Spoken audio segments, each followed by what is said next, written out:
Chapter 12. In consequence of an agreement between the sisters, Elizabeth wrote the next morning to her mother, to beg that the carriage might be sent for them in the course of the day. But Mrs. Bennet, who had calculated on her daughter's remaining at Netherfield till the following Tuesday, which would exactly finish Jane's week, could not bring herself to receive them with pleasure before.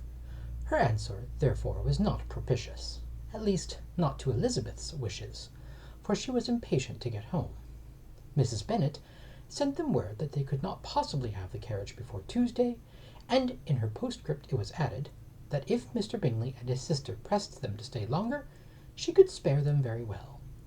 Against staying longer, however, Elizabeth was positively resolved, nor did she much expect it would be asked, and fearful on the contrary, as being considered as intruding themselves needlessly long, she urged Jane to borrow Mr. Bingley's carriage immediately, and at length it was settled that their original design of leaving Netherfield that morning should be mentioned, and the request made.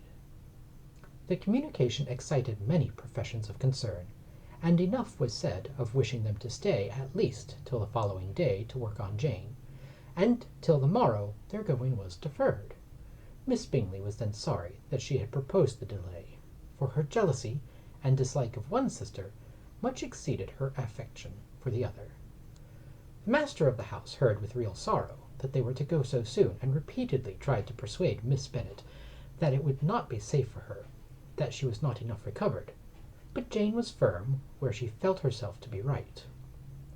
To Mr. Darcy it was welcome intelligence. Elizabeth had been at Netherfield long enough. She attracted him more than he liked, and Miss Bingley was uncivil to her, and more teasing than usual to himself. He wisely resolved to be particularly careful that no sign of admiration should now escape him, nothing that could elevate her with the hope of influencing his felicity, sensible that if such an idea had been suggested, his behaviour during the last day must have material weight in confirming or crushing it. Steady to his purpose, he scarcely spoke 10 words to her through the whole of Sunday, and though they were at one time left by themselves for half an hour, he adhered most conscientiously to his book, and would not even look at her. On Sunday, after morning service, the separation, so agreeable to almost all, took place.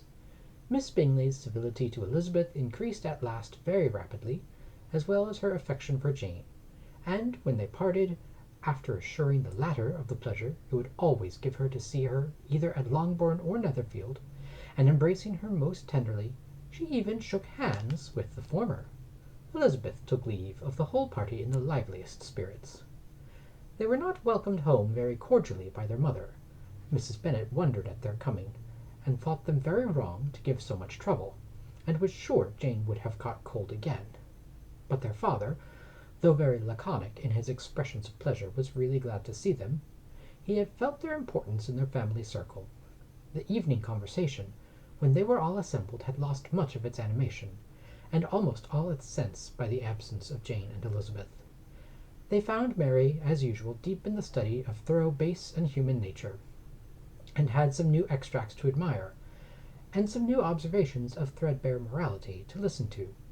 Catherine and Lydia had information for them of a different sort.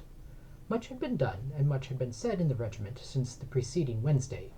Several of the officers had dined lately with their uncle. A private had been flogged, and it had actually been hinted that Colonel Forster was going to be married.